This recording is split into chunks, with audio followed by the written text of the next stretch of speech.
Well, we're just barely getting in there. But I'm in because I followed the formula. No. Third, you will not appear so bipolar to all the people around you. I will tell you, most Christians seem so bipolar, it's not funny. How did we become so bipolar? We disconnected our heart from our head. And we were taught, as long as we knew, we were.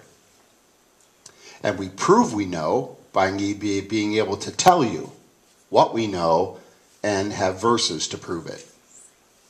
And therefore, but then the people that know us best, the people who watch us day in and day out, they say, wow, Christians are the most bipolar people I've ever met in my life. And then when you get caught being bipolar, and you will, you say something like, well, after all, I'm only saved by grace.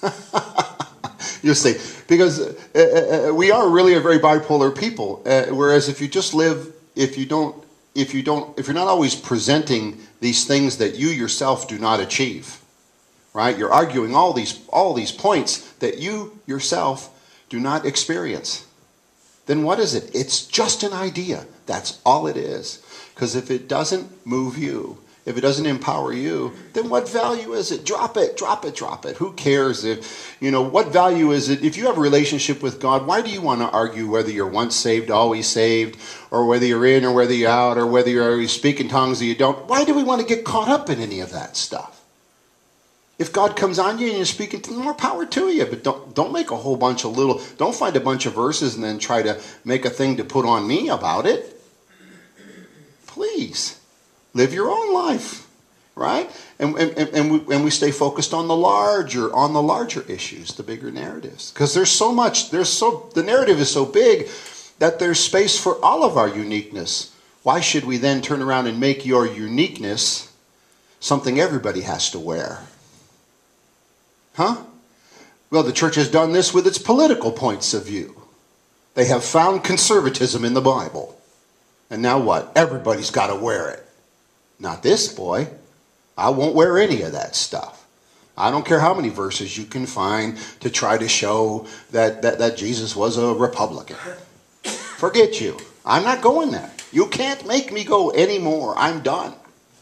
Because all of that, all I see is people arguing and fighting. I don't see any unity. And I see a lot of pride and a lot of envy, and I'm not interested. Just don't want to go there.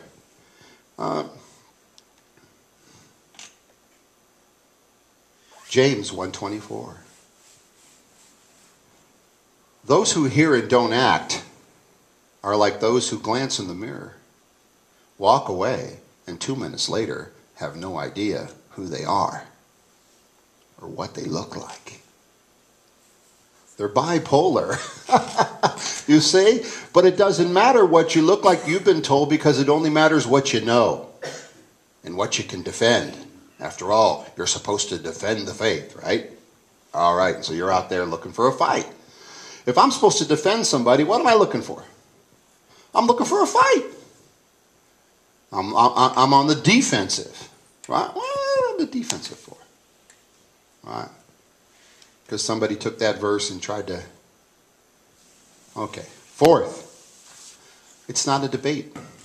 Your faith ceases to be a debate. I have this wonderful Calvinist and this wonderful Armenian brother, and they are so wanting to get me into a debate. But they still want to stay the conversation because the way I'm talking is interesting to them. I wonder why they want to keep the conversation going, because I keep saying, guys, I'm not in this debate. And they keep saying more things, which I'm thinking what they want is they want to continue to have a conversation. And so, but it's very hard for me not to go back into my old ways, right? And so I say, well, brother, why isn't it enough to you to have a relationship with the Father like Jesus did? One-on-one, and speaking out of the power of the Holy Spirit. Why isn't that enough for you? Why do you need Calvin or Luther or a Pope or Bill Angel for that matter? Seriously. All right. The age of reason turned faith into a logical argument. People you know are tired of it. They are so tired of it. But they only have to put up with you once or twice a year at some family event. And so they tolerate it, but they're tired. And let me tell you what, there are generations coming up that the way we currently do faith is meaningless. It makes no sense. We've discussed that here at church. Postmodern people and the way they think, and they're very relational. And, you know, I will tell you this, to the kids coming in the door, a star on the hand means more than the theology in your head. And I don't know how else to put that. Right? Saying to everybody this morning during the I love you, I tell you what, some things mean more than what I know. And I know less than some, and I know more than others. So what? Right? What mattered to the one leg needed a jacket. There you go. You know, Jesus always gets down. He says, hey, if your faith isn't practical, it's not applicable. He didn't say it like that, but I did. If it's not practical, it's not applicable. Oh, except in certain rarefied circles. You know.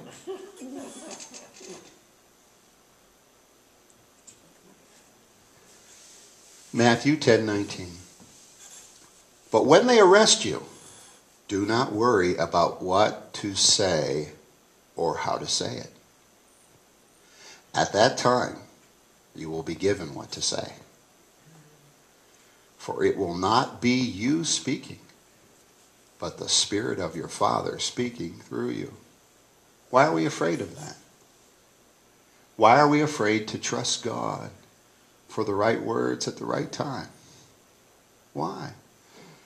You read his word, you study, you know about you know about Moses, you know about David, you don't need to know, you know all you need to know. Trust me. Right? The early church, and everybody's always saying we always want to get back to the early church. Oh, we want to get back to the church when it was on fire and it was, in pure weakness it was conquering Rome. It was also happened to be a time when there wasn't a lot of this shenanigans going on and they weren't thinking about it too much. They were just living it. Living it, loving it, giving it, right? Sacrificing. And the church was powerful. And I would argue what happened when the theologians took over. I will argue with you that all one must study is the narrative of history. I don't have to make an argument at all. I just have to tell you, just read the narrative of history. And you tell me. You tell me when certain people got in charge of the message of Jesus Christ. You tell me how to go. If history means anything. If how things actually played out are important. You tell me how it played out. Okay? But in all of it, did God still get things done? Of course. Because after all things work together for good. God's bigger than that. God's bigger than all of that stuff. But let God speak through you. Don't be afraid. I can remember the first time I actually wanted this date with a particular girl in high school. And so she said yes. Wow, cool. So I had a day to plan. So I planned and I wrote out all my questions that I was going to ask her. Because I didn't want to run out of stuff to say. Because everybody knows silence is death. And I thought I had a lot of questions. I had like 25 or 30 questions. I thought I was good. I didn't know she was going to answer them all yes or no. That was over. Right. And so after the first 5 minutes, you're just basically just sitting there hum-de-dum, Right? Which is why most Christians have to take their Bible everywhere with them. Because you'd run out of stuff that you memorized real quick. So you have to have your book with you. So they see you coming with the book and they're like, oh man, he's got the book. Everybody knows what that means. He's knocking on the door and he's got the book. Why has he got the book? Because he can't remember. What can't he remember? He can't remember what he knows about God. Oh, isn't that terrible? Right? I'll tell you what. If you invited me over to your house and you asked me, Pastor, what do you know about your wife? I wouldn't need a book. I wouldn't need a book. And I could talk for a long time without that book.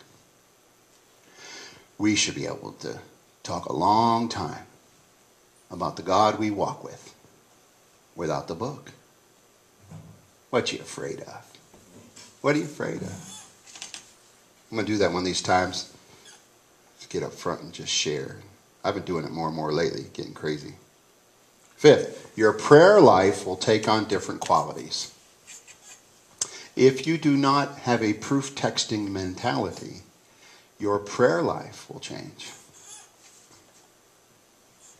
You'll stop seeing any set of verses as a guarantee from God. You'll stop thinking you'll throw out the word guarantee altogether, because if you've been walking with the Lord long enough, you know not much is guaranteed in this life. When you're doing well, oh, happy days are here again. And then when you're not doing well, and we just have to keep playing all these games. Well, I guess God's trying to do this, and I guess he's trying to teach me a lot. Why don't you just live your life?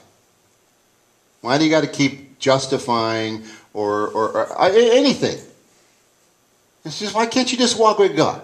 And Enoch walked with God and was no more. Why can't you just walk with God? Why do we have to do this? Right? Because you think you're failing. You think something's wrong. God's not answering you because you did something wrong. You asked wrong, and there's a book out, and here's this book, and this is the book. And this is the way. This is the key to the 5 steps to this and that. And maybe you're doing this. Maybe you got this in your life. Maybe you got sin in your life. On and on and on and on and on. They got a verse out of here about some sick guy in James, and so you're sick. So maybe you're sinner. Well, maybe you're not, but we still think you are. Even if you say you're not, we don't believe you. That's why you're ill, because we're all superstitious in the end, because we've been taught to think superstitiously. Right? But you'll stop seeing verses as a guarantee. Point of truth. Here's a big word. Syllogistic logic does not impress God.